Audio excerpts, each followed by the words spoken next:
Hello, I'm Who Are We? And today we're going to be talking about the neuroscience of music.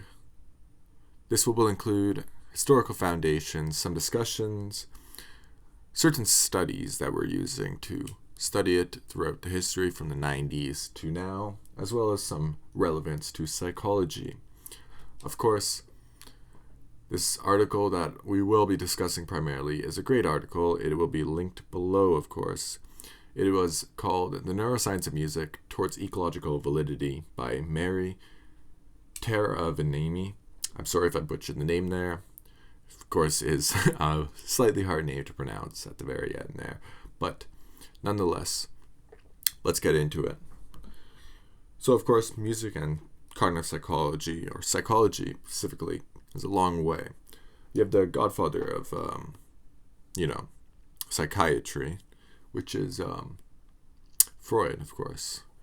And he used to outwardly reject music. He said that music really doesn't have a place, and we base it on blind faith. There is no reason why we should enjoy music. It has no objective value to us. He classified himself as not musically. He didn't understand why anyone music, and he thought it was sort of disgusting, let's say. Of course, those weren't his exact words, but that is how he treated it and talked about it. Of course, we have Carl Jung refuting it, saying that all this spiritual stuff basically is what more he focused on, saying that it does have some place and that we shouldn't be so concrete and objective about human existence. But nonetheless, neuroscience comes in and we have some more interesting findings where maybe music isn't what we initially thought of in psychology, and maybe there is some value that we can gain from it. Of course, we have studies such as the Mozart study, actually, where we do see cognitive gains. We have distracted driving studies, which people use driving simulators, and they test out the validity of, and the effect, of course, of certain types of music. We have different stuff such as beta and gamma waves and theta waves, and seeing what they do on, your cognitive abilities as well as your neuroanatomy. That is often studied through, obviously, PET, EEG, fMRI, and all the classic neuroimaging techniques. Nonetheless, it is a really interesting way to study.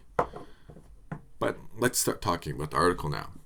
So, the study of music in the brain has long been conducted in highly controlled laboratory settings. However, recent advancements in neuroscience have shifted toward more ecologically valid methodologies, studying music in real-world contexts that reflect natural experiences.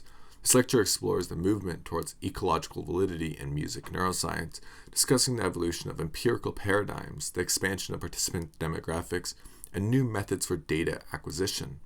These developments promise to enhance our understanding of how music engages the brain in everyday settings. Historical foundations in music neuroscience. Scientific study of music and the brain gained traction in the 1990s with the framework of tightly controlled experimental paradigms.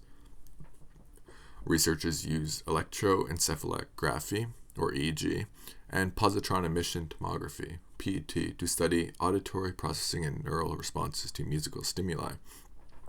While these studies provided critical insights into auditory perception and cognition, their artificial nature raised concerns about generalizability to real-world experiences.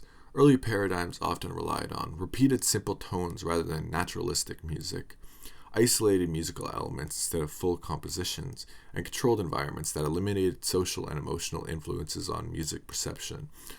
However, recent advancements have moved beyond these limitations by incorporating real-world stimuli and context, leading to more holistic understandings of music processing in the brain. Ecological validity and empirical paradigms. Sound stimulation and paradigms. Early EEG studies, which is electroencephalography, relied on event-related potentials, ERPs, that required repeated auditory stimuli, which often bore little resemblance to actual music. New paradigms now use real musical excerpts, including classical music and complex harmonic structures. Functional MRI, which is fMRI, and PET studies have progressed from simple tones to entire musical pieces, revealing brain areas responsible for musical pleasure and tonality perception. Magnetoencephalography, or MEG, has helped refine our understanding of the brain encodes musical syntax and prediction mechanisms. Predictive processing in music. ERP studies of music syntactic processing show that violations in expected harmonic structures evoke brain responses similar to those observed in linguistic syntax. Mismatch negativity, or MMN paradigms, which assess auditory memory and prediction, have been adapted to include naturalistic melodies and tonal structures. The integration of music theory into neuroscience has led to the development of more musically relevant paradigms, such as chord progressions and rhythmically meaningful deviations. Expanding the study of music participants. Early studies focus primarily on classically trained musicians versus non-musicians, individuals with absolute pitch, and adults with no neurological impairments, whereas modern studies have expanded to include amateurs and self-taught musicians, participants from diverse musical backgrounds such as jazz, folk, electronic music, and children undergoing music education programs, individuals with neurological conditions such as amusia, dystonia, or stroke-related impairments, and elderly individuals exploring the benefits of music for cognitive aging and rehabilitation.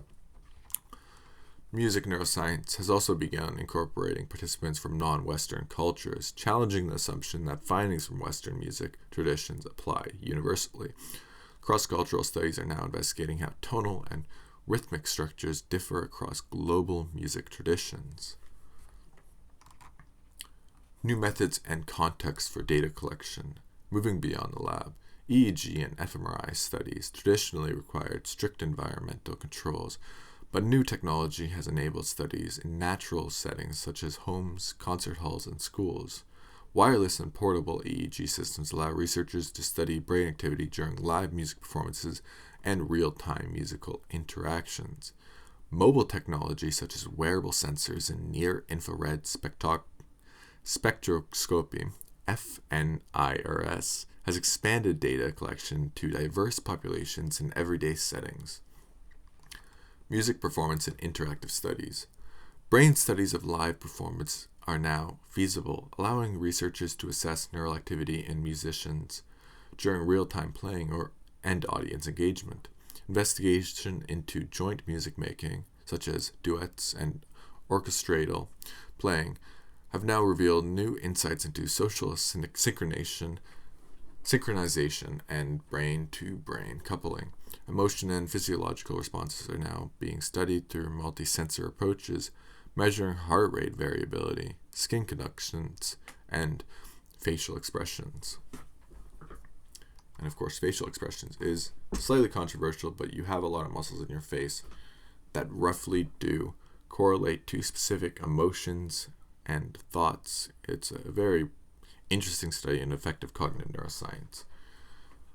And we have also digital data and machine learning. The integration of machine learning and big data analysis allows researchers to track individual listening habits, mood states, and cognitive effects of music over time. Music information retrieval, or MIR, software has been developed to analyze pitch, tonality, rhythm, and other acoustic features in brain studies. Large-scale behavior datasets are now combined with neuroimaging data to predict how music training impacts cognitive functions, including memory and attention. The shift towards ecological validity has profound implications for various fields, such as music therapy and rehabilitation. So we have music-based interventions for stroke recovery, dementia, and depression, which are being developed using more naturalistic paradigms. EEG and fMRI studies reveal how personalized music therapy can enhance neuroplasticity. Education and cognitive development. Research supports the cognitive benefits of music training, showing improved language processing and executive function in children. Longitudinal studies assess how different styles of musical training affect brain development over time. artificial intelligence, and human-computer interaction, AI-driven music recommendation systems are leveraging neuroscience insights to create personalized music experiences. Brain-computer interfaces, BCIs, are exploring how music can be used for neurofeedback and mental health interventions. Future directions and challenges. Increasing cross-cultural research. More studies should explore the universality of music processing across different cultures. Expanding research beyond Western classical music paradigms will lead to a more comprehensive understanding of human musicality, enhancing real-world applications. Developing music-based interventions for cognitive disorders using naturalistic, individualized approaches. Refining neuroimaging methods to study the brain's response to live music and interactive performance in everyday settings. Ethical considerations. As digital and physiological data collection expands, ensuring data privacy and ethical use of neurobiological information will be critical. Researchers must consider the implications of using brain data to inform AI-driven music technologies and therapeutic interventions. We also do have to consider, when we do this research, what are the costs of negative music or positive music? Of course, that study that I referenced before, we do see that certain negative music may actually lead to more car crashes. Of course, that is a simulated car. People do know that they are in a study, but nonetheless, it is interesting to consider. And also, we look at the Mozart study, which is another big one. We have to understand, hey, does certain music have negative effects, and why is certain music promoting stuff such as neuroplasticity, neuroprotection, cognitive abilities? It's very interesting field of study, but ethics are one thing that we must address, of course.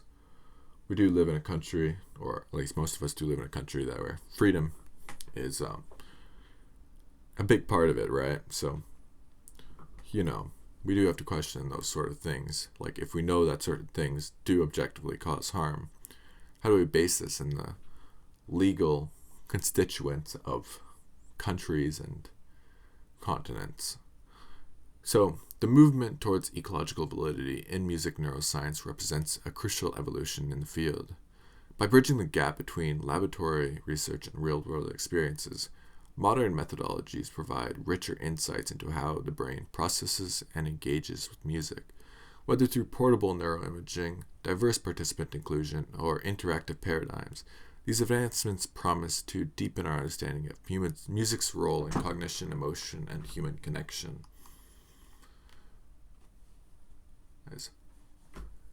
Thank you all for listening. This was another episode of The Cutting Edge. There will, of course, be new ones covering new research, different neuroanatomy and genetic components. I do want to do some on endocrinology. But nonetheless, I hope you enjoyed. Any feedback and comments, discussions is always appreciated. Anyways, thank you for watching.